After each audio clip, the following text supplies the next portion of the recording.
RSS,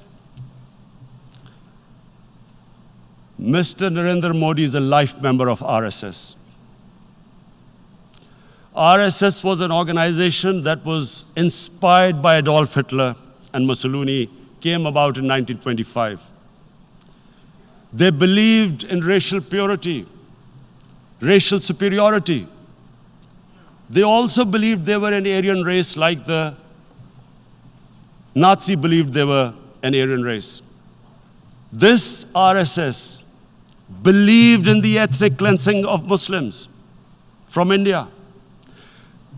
At one point, there was racial superiority of the Hindu race.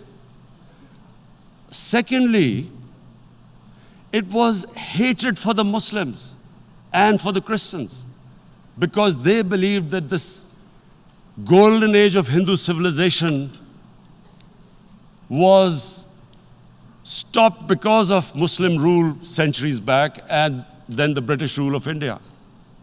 So it was racial superiority and hatred for Muslims and Christians.